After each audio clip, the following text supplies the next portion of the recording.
Hi everyone, welcome back. Today we are going to continue working on our journal cover, and for today's video you will need your material that you're going to use to cover your journal. You'll need, if you want to have any padding up underneath your journal, then you can line it with something else. You can also use scrapbook paper, anything you want on your cover. But if you're following along and using fabric, then you will need your piece of fabric to be 18 inches long and 10 inches in height. So 18 by 10 piece of fabric to cover our cover that we made yesterday.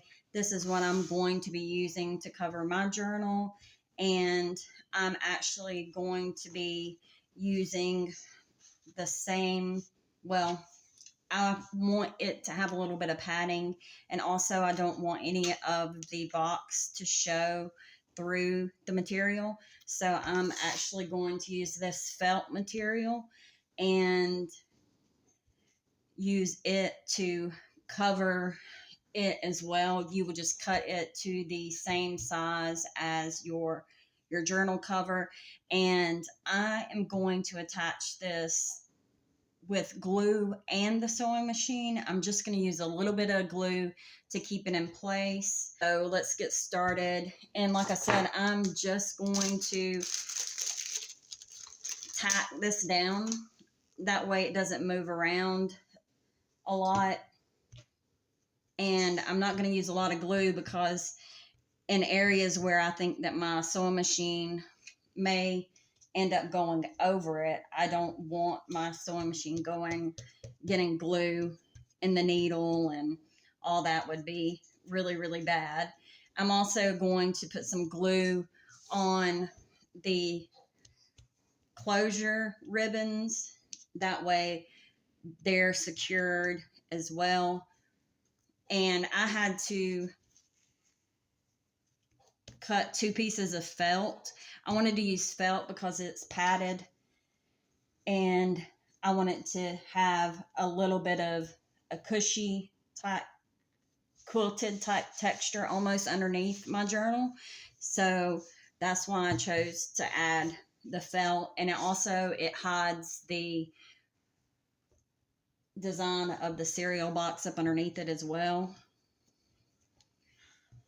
But if you are going to be using paper or scrapbook paper, then all you would need to do is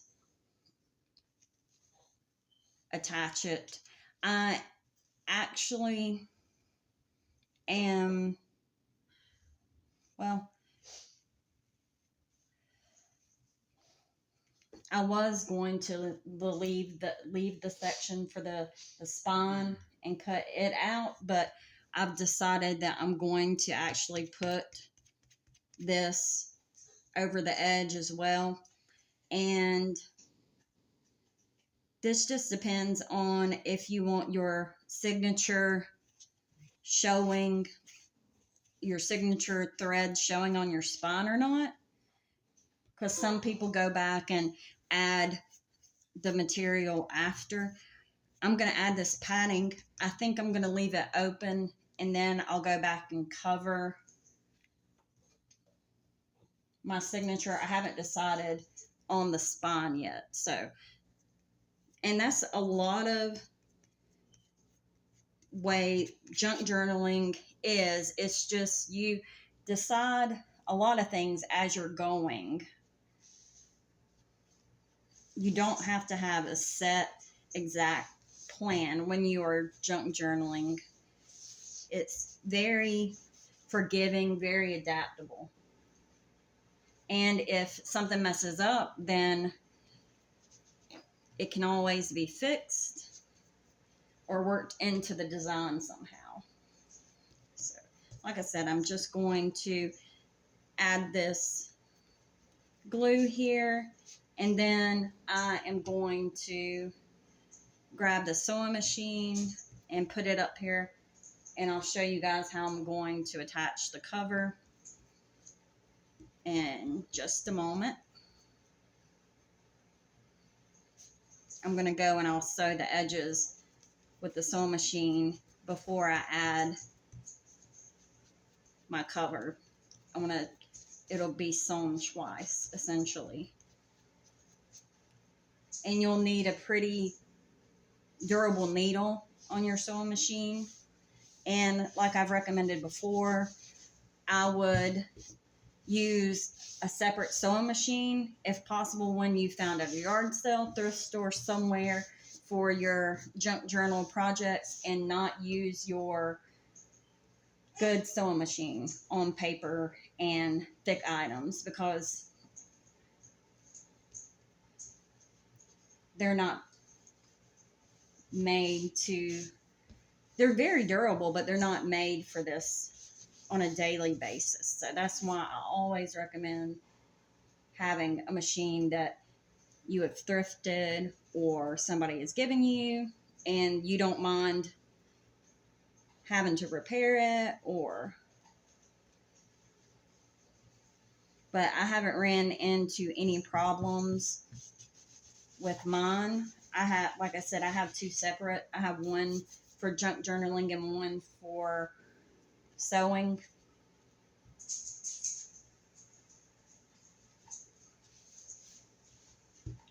Okay, so I've got the padding down. Like I said, I glued it down, and I'm going to go and actually stitch over around the edges here. I'm going to grab my sewing machine. I'll be right back. Okay, I'm back. Have the sewing machine out. This is in a different spot than I normally have it in, so let's hope that I'm able to get the camera angle in the right spot. And if you guys need a recommendation on a sewing machine, I do recommend a Brother sewing machine, and it's very beginner friendly. I haven't had any issues. I was very new to sewing, even though my mom was a really good seamstress. I was not, and should have paid more attention when I was younger. But so if anybody needs a recommendation on that, then I recommend the Brother. But we're going to go ahead and we're going to just stitch around the edges just to make sure that it's secure. And I'm going to be using the basic stitch, and I'll go ahead and demonstrate for you guys. And like I said, we're just going to go around the edges.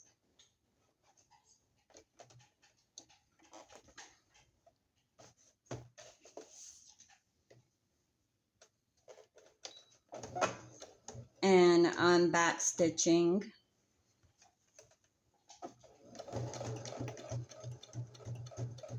And like I said, this is really thick material, so I'm hoping I'm not going to have a problem with my needle, but I may run into it. So don't be surprised if you are using a very thick material if your needle breaks. Have had many needles break before. And I'm just going on medium speed at the moment and basic stitch the outline.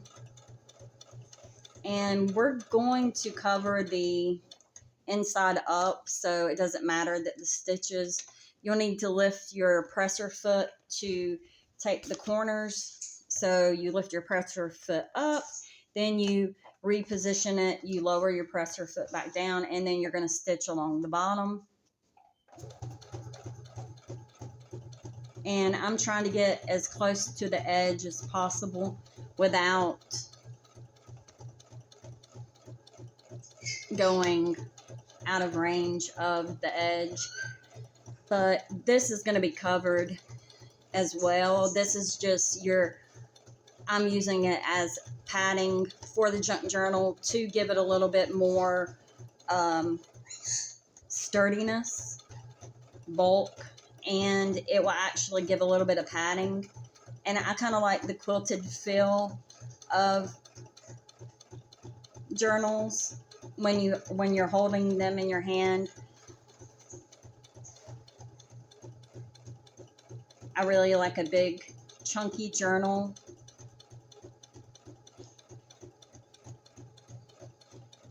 Okay, we're here at the edge, so we're just going to lift the presser foot again, and I'm sorry I'm hitting the camera, and we're gonna reposition it to go up the side, and we're gonna put our presser foot back down, and I have to position this out of the way of I hope it's out of the way of the camera. And also make sure that your closure is out to the side and that you do not have it tucked under and accidentally sew it under in a wrong spot, or don't sew it back like that. So, because you want it to be positioned correctly, so you'll be able to have your tie closure on it.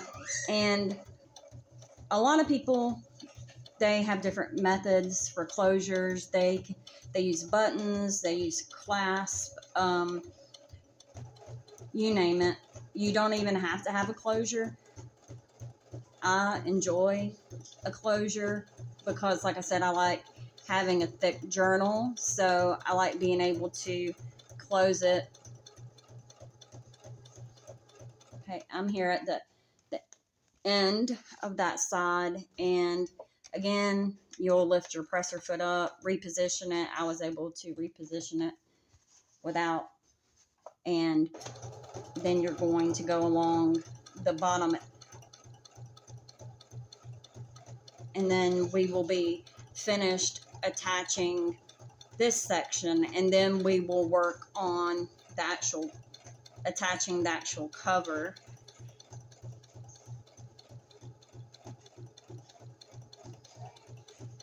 And this is not necessary step. If you're gluing it, you can obviously just leave it glued, but I like having the durability and know that it's going to stay together, that it's not going to move around. And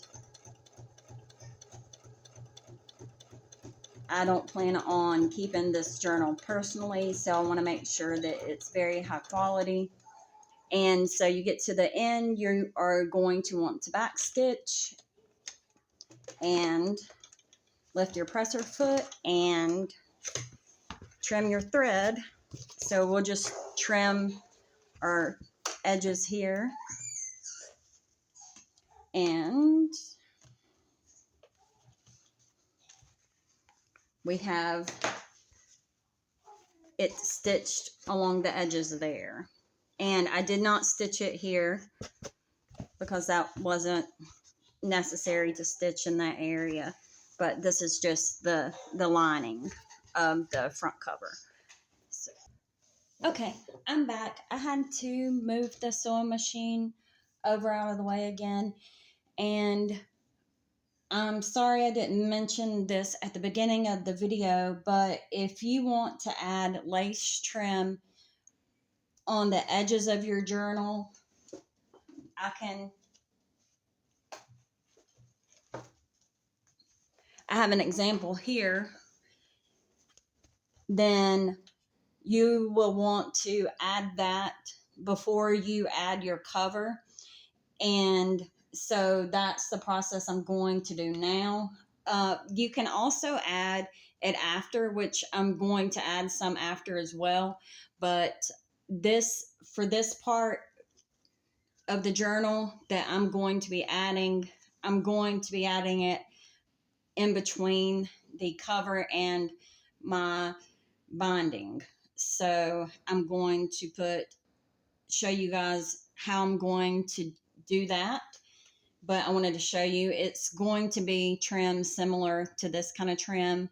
And then at the and you can go back and add any other embellishments or trim after. But so for this part, if you want to add that kind of trim onto yours, it's going to, this is what it will look like. Well, mine will look like. So I'll have that trim around the edges there. So you're going to need 6 pieces of ribbon or lace or any other type of fabric embellishment that you want to use. If you want to make your own ruffles, you can add those as well. So you're going to need 6 pieces, and those need to be cut into 9 inches each. And I am going to go ahead and pin this down before I sew it. I will pin one down on camera for you guys to see. And I'm just going to do it all the way around except for on the spine section, because it's not going to be on the spine. So let me see. I think you guys will be able to see this area better over here. So I'm going to just pin it down. I'll attach pins, that way I can go back and sew it. And you'll want to keep it in the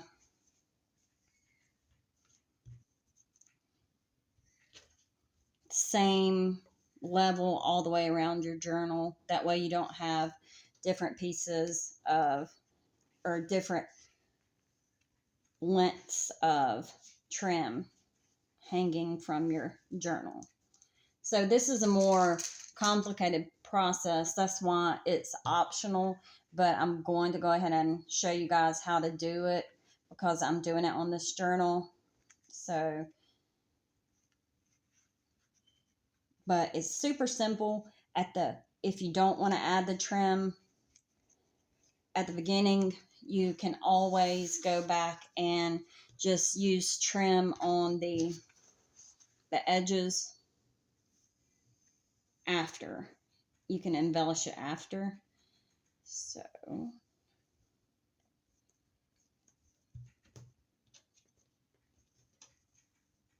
I'll pin this section down as well. That way I make sure I have it lined up. And I'm going to pin this off camera, and I'll be right back, and I'll show you guys what it looks like after it's pinned, and then we'll sew it. Okay, I'm back. I have that pinned down. I'll show you guys. Just pinned it all the way around, and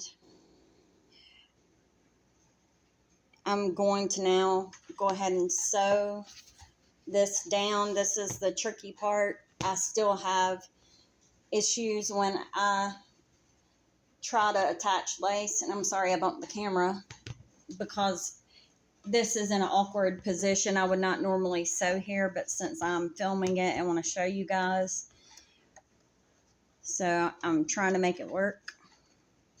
So we're just going to sew this down, and this is something that could have also been added before the padding lining, this part. It's just whatever preference you decide. And actually my foot is loose, so I need to fix that. Yes, it's not attached. My son has been messing with the machine.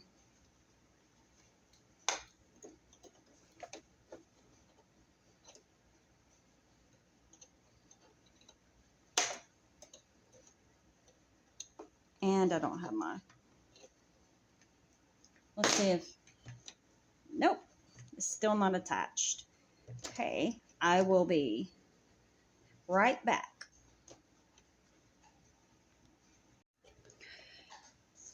Okay, I have it attached now, so I'm leaving it on the same setting that I had, and I'm just going to start one edge and work my way around. I'm going to start back stitching first.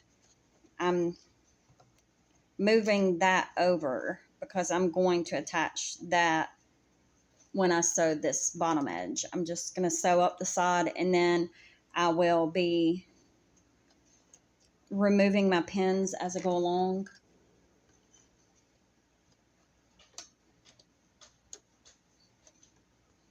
Okay. So we're going to back stitch.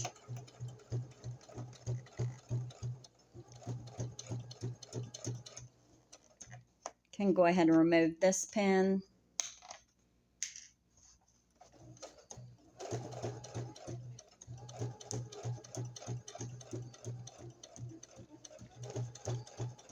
And I sew on medium speed.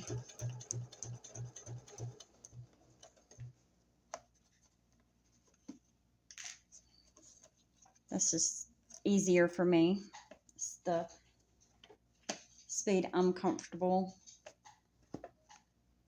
with. Trying to make sure that the lace is still lined up as I go, because sometimes it can shift. And the way this is added, it will just barely show up underneath the front cover. Okay, so we're here at the edge now, so I'm going to remove this pin, and I'm going to keep sewing down. I'm going to lift my presser foot and turn it around and go down this edge. You have to put your presser foot back down and then sew along the edges. I'm not sewing the spine area, so I'm going to have to do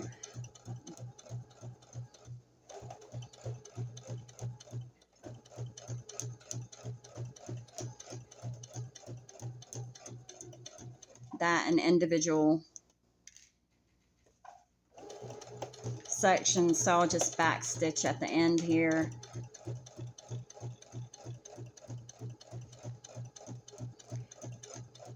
Okay, I'll show you this back stitch, and then I'll do the rest of the sewing off camera because I'm sure that this will bore you. I just wanted to show you. I'll be back when I'm finished. Okay, I'm back.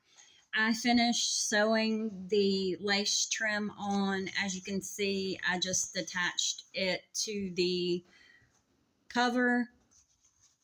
I'm trying to make sure that I'm in view of the camera. I did not add any on the spine area, and this is what it looks like on the inside so far. Like I said, we're going to be covering this up, so we aren't going to worry about that.